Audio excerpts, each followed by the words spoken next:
What's up, everybody? A little bit different video today. I'm not going to play in it. We're going to talk about some financial stuff. We're going to talk about the music industry.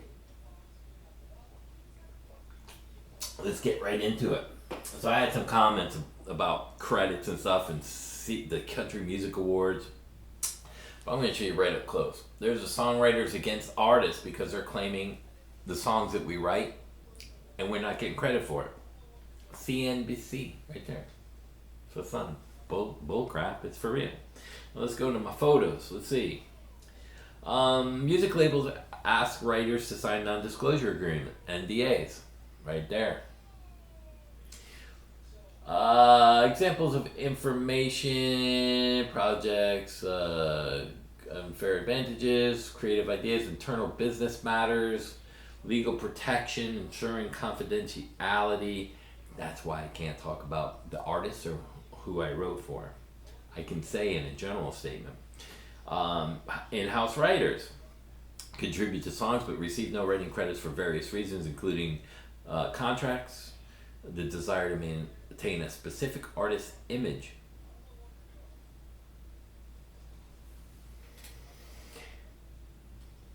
There are a lot of writers getting zero credit. Do I give a shit about having credit on an album? I've written hundreds of songs for major label artists. Do I care about my name being on it? What do I care about?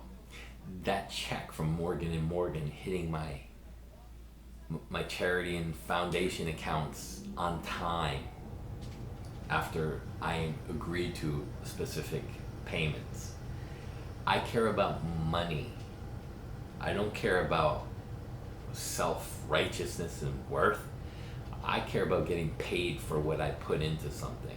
And if I'm really good at writing songs, I don't care about credit for the songs. I care about the cash. That's the difference between me and Tom. I don't care about it. That's why I signed the NDAs.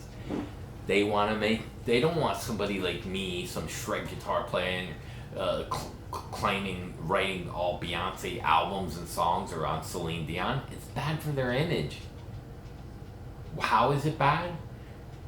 I overdosed 4 times when I was young. Womanizing. Everything under the sun I had to have my hands on. If you were a woman. It's bad for business to have me on as a credit, especially my record. I've been arrested. I don't claim not to be. I've been arrested more than once. So are the guys in Motley Crue. Welcome to rock and roll and the reality of music. Now that's not a man drink. I guess technically it is, but I don't put beer and drugs in these things. Why? It's not nice. I'm a dad now. That's why I say stay respectful with your comments. Now some people said, oh, those are big things to say that your claims are. Now you just saw NDAs, this and that. All guys on YouTube promoting gear from companies sign NDAs. Do they show you the NDAs? No, but there are certain things that they can say and can't say. So it's biased. That's what I tell you people. Buyer beware, watch everything. I've not one time said don't watch Tom's channel, using him as an example. He's a good guitar player. I stuck up for him as a guitarist. As a person, he's a shitheel. He's an ass kisser, bootlicker, ass kisser, drunkard, drug addict. Do I know that 100%? Those are his claims. Man drinks and what he used to do back in the day. So was I. Who cares? I don't do it no more. But I don't hear him claiming it. He's got beers at recording sessions and all kinds of stuff. You do that down here, you're fired and you won't work in another studio. So I don't know whose studios he's in. They might not be real studios. I got a studio in my house. These songs make it on the records. Do I claim my house as a studio? No. Could I tear everything out of here and make it into a rehearsal hall studio? Yeah, I ain't doing that. I get a kid and wife. I'll have to go buy another house. So That's not feasible for me. I did get the shave. My new hat came in. I got hat hair now.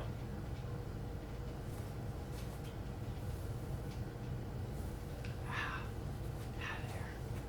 Hat hair.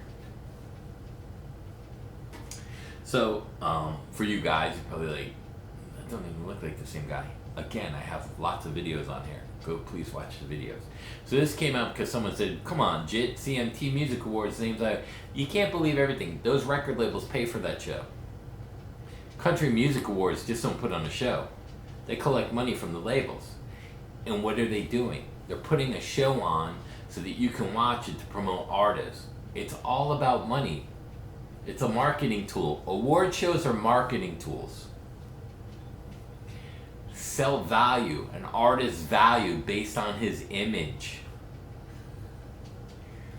You bought a hook, line, and sinker, buddy. I don't know your name, but I feel for you. They don't care about legitimate artists. They don't. It's like even cover bands. Does a cover band get booked on how good they are? What does a cover band get booked on? Ringing a register. So let's say the average ring for a cover band's $5,000, and I bring a band of horrible musicians in, but we know lots of people, and we hang out, drink, and we have jams in there, and we ring it at 12. I'll be there every weekend over the good band, because no one likes that snobby artist that thinks he is the greatest in the world. And I've even said on here, I'm not a crappy guitar player, and I'm not the best guitar player in the world. I'm at a high level, but there's a lot of people at high levels. Am I good at what I do as far as playing?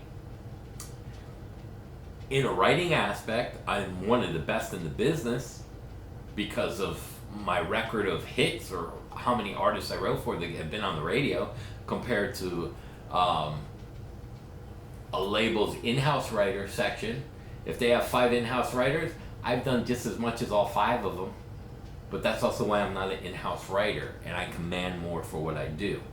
Now again, I'm not bragging, I'm telling you how the reality of this works. You know, signing non-disclosures. I just showed you. They make you do that. And why? Because they want to retain most of the money. So if you're an in-house writer, and you write a lot of hits, the melody, listen to this carefully, the melody is 50% of the royalty. So if they have the songs and own the songs because you're contracted through a salary of $100, $200,000 a year, and they're using your songs and you're writing them on their time, they own them outright, which means they get 50% of the cut of the sale of the album immediately. That means, let's see, Dua Lipa. Let's say Dua Lipa. She gets only 50% of that. After the 50%, you get 100% of the. So they're going to take all the taxes out, 30%, and then there's 70%. Then the label gets their 35%. The 35% of that goes back into that, plus the budgeting and everything. There's another 20%. By the time the artist is done, he's lucky if the whole band. If it's a band, it gets $1 an album, and then you're splitting all that. You're lucky if you end up with 20 cents a record. That's the reality of it. But that's why a lot of guys like me ended up in the business. My situation was different. I got in at an early age. I went to GIT, which was hooked up with Mike Varney and Shrapnel Records and Paul Gilbert and all those guys that were coming out of there, including Yngwie with Shrapnel. And then I went to University of Miami under Steve Morris. Steve Morris, Dixie Dregs, and then ended up Rod Morgenstein. His drummer was in Winger. It's a very, very, very small world. How did Winger form with Rod Morgenstein was in this area in South Florida all the time. And Reb Beach played with Oni Logan. They didn't play together. They worked together painting tennis courts. Reb Beach and Oni Logan worked together. But there was a band called Fortune. Kerry was the drummer and Reb was the guitar player. They played at the Button on the beach in Fort Lauderdale Beach. Kerry used to give drum lessons to my buddy, and I met Reb at a young age. Reb ended up with Rod Morgenstein in Winger. It's a very, very small world. My buddy Steve Kammeter, He sells real estate. He's in one of the tribute bands that I used to do. He's too busy right now, but he's one of the big Caldwell Banking real estate guys in Parkland. The big money. He's been selling out there for like 30, 40 years. He's bought homes for Kip Winger and everybody else. It's a very small world. Very, very small. But the industry is the same way. So, just like the cover bands, it's about the ring, what you can make for them. They might act like they're your best friend and they're this and that. And Bad Brad goes into this a lot. I respect him. I don't agree with everything he says. But he is very smart in the fact that he knows what's going on. He might not tell you all of it because he has to protect himself to some bit. Now, he's at a lower level than I was, but I still can tell you that if you go into like back in the day, we had New River and Criteria Studios. You go into one of those studios and you cause a problem as a writer or a session guy, no matter how good you are, you're done. You're going to have to move and go to Nashville or somewhere else and do sessions. They are not going to allow a liability in there. Now, can you sign? So like if you're an artist and you in your band, you get a band and you get an LLC, you have to get workman's comp exempt, which means that you can't sue this arena or that arena or this arena or this stadium. That has to be done on those big shows. There's a lot of, you need a contract reader, you need a music, there's a lot that goes into this. Lots. I mean, a lot of your writing and playing becomes that because you're so involved into the business structure of the money end because it's such a big business. And when you get to that point, it's a huge liability in everything you do. That's like when they talked about Bon Jovi not being able to sign autographs because he's on the record label's time. They tell you what to do. That's why I say these people like Top Music Attorney and all that stuff with those music channels that telling you don't need labels and this is how it's done, they're all full of shit. They have not a effing clue what goes on at these labels. They don't know how deep it goes. They got 10 music attorneys there. They donate billions to Congress over the years. Congress is not going to allow somebody to walk into Congress and put a letter that changes the law when they donate $500 million to these funds for campaign to lobby them so that they can go ahead and keep the laws the same so that the music corporations like Warner Brothers and Sony Records still maintain our labels are still around. Why? They have the money, which is the power. They control Congress in creating the laws for them. They're the ones that are gonna crush you like a hammer. If you think you're some kind of small guy in this big industry and you're gonna go somewhere, you are sadly mistaken. Now, what is my advice to some of the people without getting into the real dark, seedy part of it? Keep your mouth shut. Do what they say and take the most money that you can. And what do I mean by that? Let's say I'm 20 years old again, right? I'm a good-looking kid, blonde hair, I'm ripped, yeah, man. Hey, you want to make $1 million? What do you mean? I work for a label. You're a good-looking kid. You look like a model. Can you sing? So. It doesn't even matter. I like the way you look, kid. Do you have some friends that look like you? Long hair, built, good-looking? Oh, yeah. They all work at LeBaire. Okay. Come on with me. Call them all up. I want you and 3 other guys. We're going to have a meeting tomorrow. The heck? We're going to do a meeting tomorrow.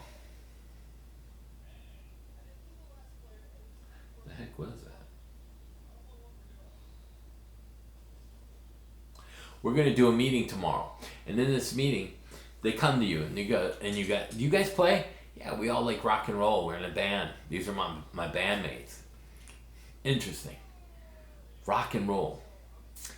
All right, so I'm going to put it to you guys this way. How about you each make $3 million in 5 years? But you got to play pop, dance, bubblegum boy band stuff. I'm going to get you commercials for Pantene and Garnier and No. Wait. How much? 3 million each of you for 5 years. Look at each other. For 5 years, contract for 5 years, 3 million. Yeah, we'll pay you $1 million signing bonus, and then and over the next 5 years we'll give you the other 2 million. It'll help in taxes and everything out. We work it all out with our accountants, and we'll set you up with charities and foundations so the checks go in. You write yourself, and we'll hook you up with accountants and all that. So I don't get to do anything I want to. No, we own you for 5 years, but you're gonna make a lot of money. You're probably gonna make more than 3 because then we'll put you on some TV shows. You get cuts of this, signing bonuses, and little things like this, and radio stations and interviews and endorsement deals. And really, oh yeah. Nah, I don't think I want to do that. You kidding me? You're not gonna take that deal. I take that deal in a heartbeat. After 5 years, I could do whatever I want. My foot's in the door with a big name. They're gonna pour all this money into me, pay me $3 million just to sign with them? Of course. Then I do whatever I want after. It's kind of what I did in a different way. I ended up doing writing for pop dance bands that created freestyle and everything back in the 80s. And a lot of it I haven't even told about, like the singers that were actually on the demos that get released onto the radio and blah blah blah, and it wasn't the singers that were on the record, and there's a whole story behind that, and I'm not going to get into that or tell any of that because I signed contracts with them. But there's a lot that goes on into this business, and it gets as dark and as seedy as anything you can possibly imagine, to a lot of good people in the business that do a lot of good things for you. Not everybody in this business. You have bad apples you got bad cops, you got good cops, you got bad lawyers, you got good lawyers, you got bad doctors, you got good doctors. There's no such thing as one genre of a job that has, it's like everybody in politics isn't just good guys. There's some bad guys and good guys and guys in the middle. It's like that at the fire department, it's like that at the police department, it's like that at your Walmart, it's like that in any business. So I can't say that all the business aspect of the record label's bad, because there are some good people in there. There's a lot of good people in there. But you have to remember the biggest important rule. There's zero loyalty. Zero. If you mess with my pie, my food, I will kick you out and eat you up.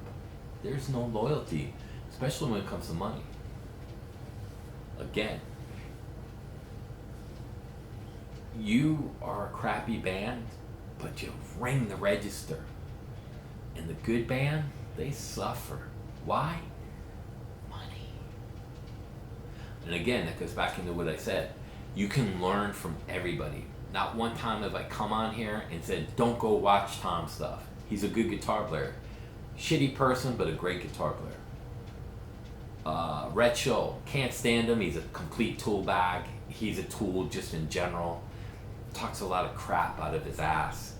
He's a piece of shit. Just money. He's a money man. Turned into money. Once you let money rule your life like that, you become evil, dishonest, evil, and then the disloyalty comes in there. He's a piece of shit. There are great people. HW, I love him. Tone Junkies is a great channel. He's legit, doesn't BS people. Gus Voxu, he's a stand-up guy, man. He might talk some smack about people, but he's been forced to. Like you guys come on my channel. Oh, you don't know what you're talking about. Oh, you're bitter. I'm far from bitter. If anyone wants to put up a wager for bank accounts, you're gonna poop your pants. And I'll bet 10 million versus 10 grand. I got money like that I could. My friends can tell you. I got a lot of friends out there that watch these. You guys been to my house, you've heard me talk, you've seen what I got, you've seen what I can do, you know my financial situations. Some of my friends know a lot about me.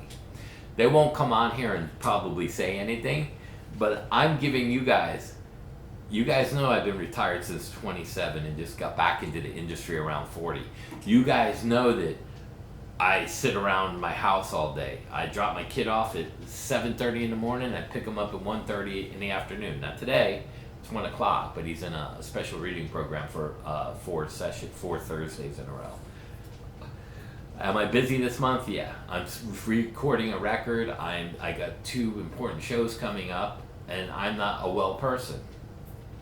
My back's out. I'm physically not the guy. That's why I said I'm not going to be around for a long time. And what I mean by that, it's not... Who knows when I start developing arthritis and I can't play anymore. I'm 59. I've been in the industry since I was 16, 26, 36, 46, 50. I've been over 40 years. Over 40 years I've been in the industry. Now there was a lull, but I've been around the whole industry my whole life. My whole life. It's a long time of putting up with stuff and doing stuff.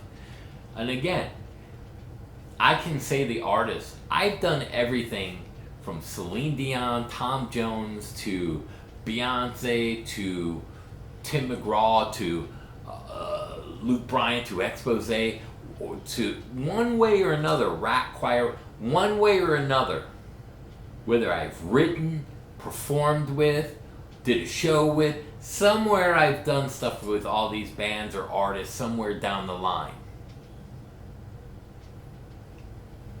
I've even gone as far as, let's see right now. Her name is Carly Tappan. I'm going to look her up for you guys. It's my wife's daughter. She's really big. Not really big.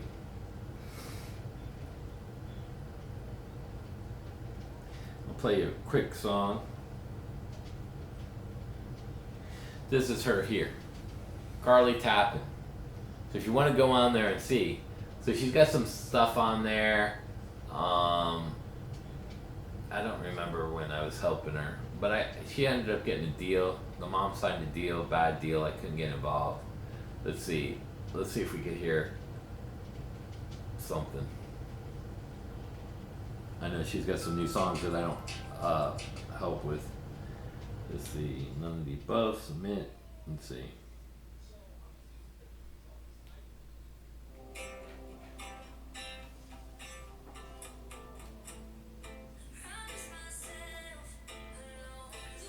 Now, I'm not going to play all of it because I don't want to get a copyright strike. So she's come to my house and I've given her vocal lessons. She's working with some of the biggest producers in the industry now. And more power to her. But I helped her and coached her when she was very young on what she needed to do. And then after she got a couple bad deals, the mom came back to me and I said, "Did you sign contracts?" "Yes." I said, "I told you not to. I can't help her. I can't do nothing for her right now. I can't redo these songs. I can't redo this." You kind of screwed it up. Carly Tappan. You want to see an artist that I helped? There is one right there. She's a young girl. Kind of looks like, what's the one? Billy Ray Cyrus's daughter. I forget her name. Miley Cyrus. I couldn't even remember her name. She looks a lot like her. She's young.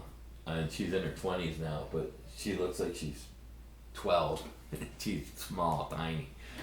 But same thing. Told her, push here, do this. I had her in the studio working with her. Gave her some vocal lessons and stuff and how to enunciate, like I, the man, vowels, how to pronounce it when you sing it. I am the man. That kind of stuff, or don't slur into a note. Hit it off. Don't instead of slurring and stuff like that. A lot of people like to slur up into the note. That's cheating. Just hit the note. So like I gave her a lot of that kind of vocal instruction and how to push with power and stuff like that. I'm not a singer, but I know how to sing, and I took vocal lessons when I was young. Um, I forget her name. Gatlin Brothers. I think she used to give Oak Ridge Boys or Gatlin Brothers. One of those. She was the vocal coach to them. She lived in Boca. $150 an hour back in the 80s. It was a lot of money. And then Matt Kramer and his mom used to give vocal lessons. Matt Kramer's the singer from Saigon Kick. I took a couple lessons from his mom too. But yeah, there's a lot that goes into that.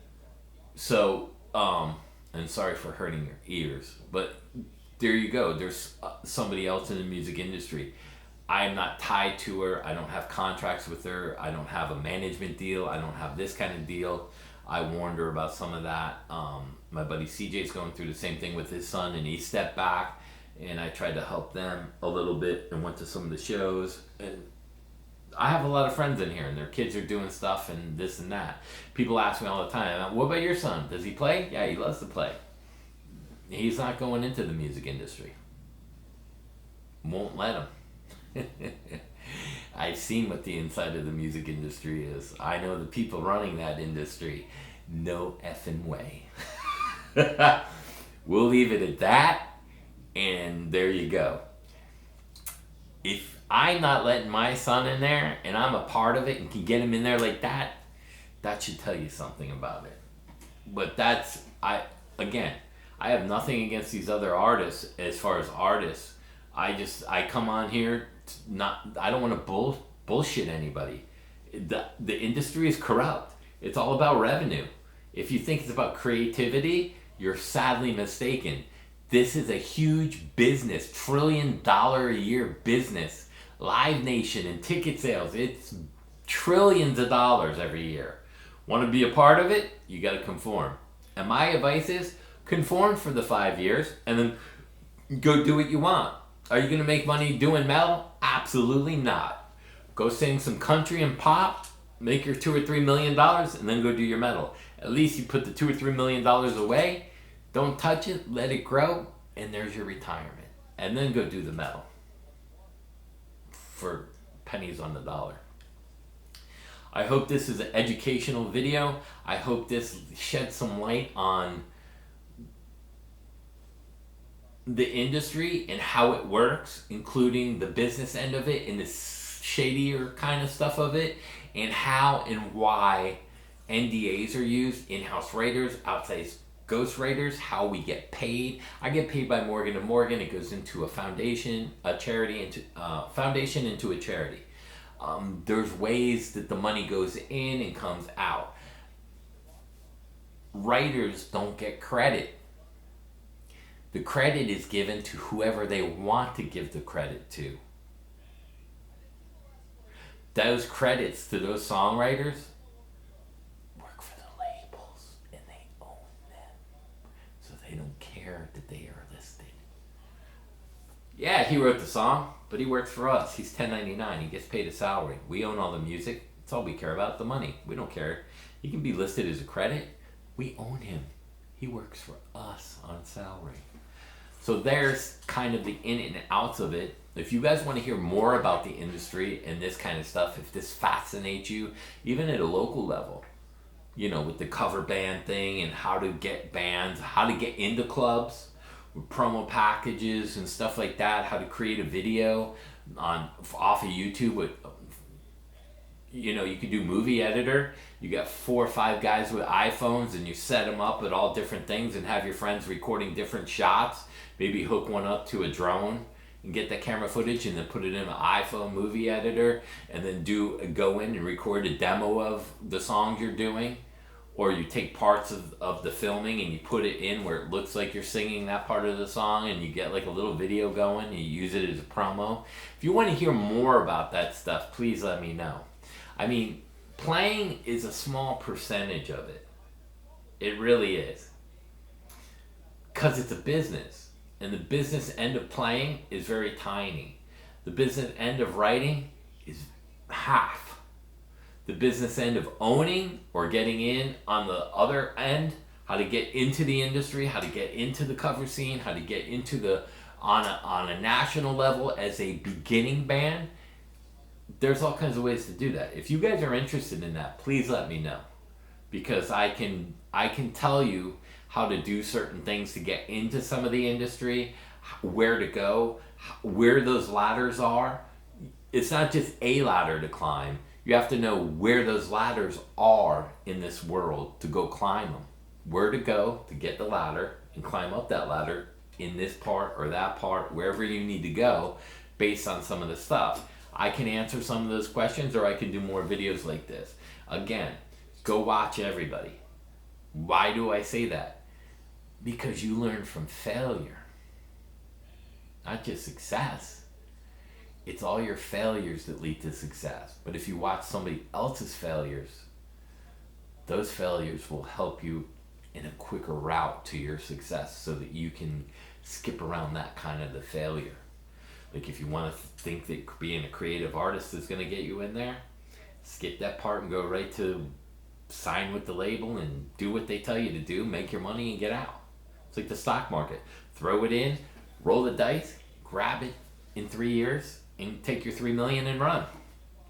There's all kinds of ways to skin a cat in this industry. It's like even finances. I know a lot about financial stuff. I know that I write myself a check through the charities and foundations. I know that how the money can be manipulated. I know how billionaires manipulate their money. I know that you don't invest your own money into your band. I know that you can get, for instance, no credit. You go get a $500 secured card, 3 of them. Take the $500 off the one, and you invest it in a Roth IRA. That month comes around, in 30 days you don't pay no interest on that credit card. So you pay the first card off with the second one. Then you pay the second one off in another 30 days with the third. All of a sudden you go up to $2,500 in 6 months. You take the rest of the $2,000 out because you're at a $500, so you get $2,000 more. You invest that in another Roth IRA. Now you pay the $2,000 off with the $500 with the second card. 30 days, no interest. The third one pays the second one. What do banks do? They take your money and they invest it in long and short. Well, act like a bank. Don't invest your money, invest their money. They don't invest their money, they invest your money. They make money with you banking them. Your savings, which is long term, and then your checking. They balance their net worth for that day out, and fiscal balances and what they have to do as far as this part of the industry in the bank. They have to maintain a certain amount of money in the stock market for, say, Capital One. It has to be at a certain level, and then they move stuff around to get it there. It's all business. The music industry is the same way. And if you don't think the music industry owns multimedia companies, Disney owns the channel The View's on.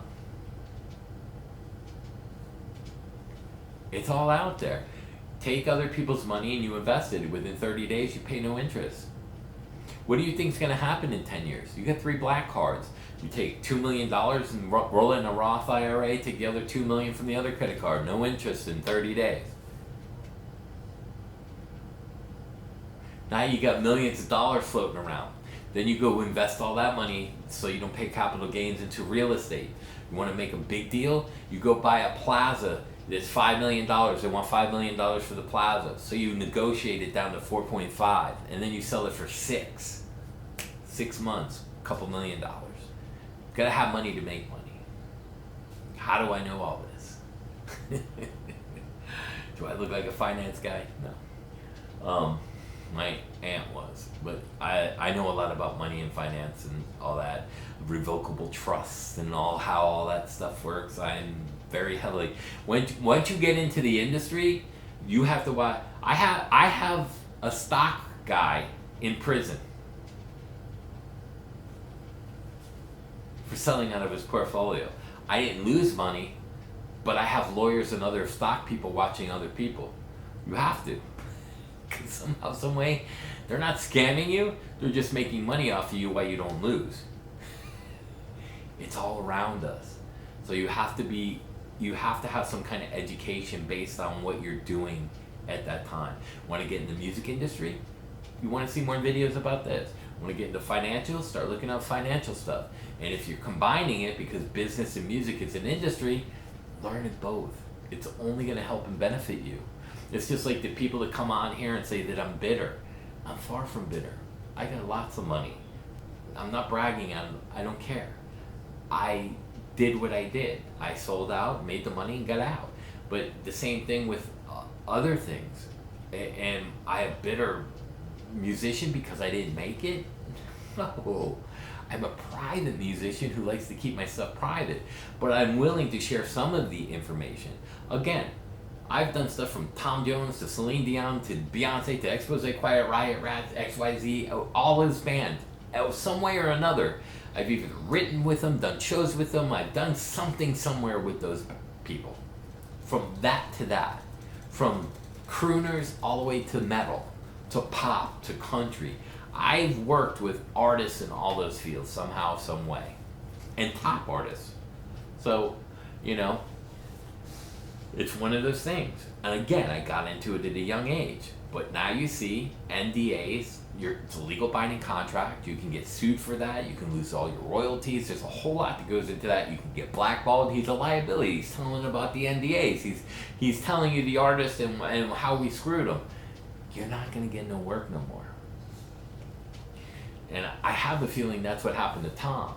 I don't think Tom's doing session work like he's been doing. Why? Something happened around the divorce. This is my opinion. Because if you made a lot of money, you're not asking for no money. I don't have Venmo. I'm not asking you to buy a book or merch or any of that. I don't need it. And I still afford stuff with just cash. Am I a rich kid? No, my dad was a cop.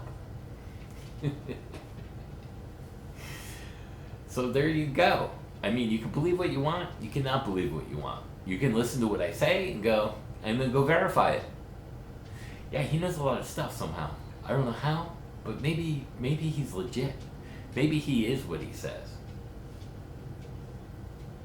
I'm giving you the information. It's up to you to research it, to do what you want with it. That's all I can say. I know this is a super long video, but it was inspired by some of the comments that I saw. The CNT awards and credits and this and that. And it's a big deal. There you go. So I hope you enjoyed the video. I hope that helps most of you out who are thinking about the industry, how to get into it. Again, let me know if you want to see more videos like this. Maybe we do a series of the music industry series. Maybe we'll say this is an introduction to the music industry, and what you can expect and how to start, what to look for. Maybe we'll do like a 10-part series on this, because there's different avenues. Like I said, playing is a small world of it. It's like playing in a pro golfer. You see him play on a pro tournament, 4 rounds, making millions of dollars. But what you don't see is him every day hitting balls for hours or chipping around a green or not eating because he's out there chipping and putting and hitting balls and injuries. There's a lot to go into that, including financial things and physical work and the gym and eating right. And I mean, there's a lot that goes into something. But the actual playing part is a small percentage of getting there from the other things. So maybe this helps somebody out. Maybe if you don't care, we'll do a series on it. That way you know what it is. Anyway, peace out. Hope you enjoyed the video. Time for me to lay down. See you guys.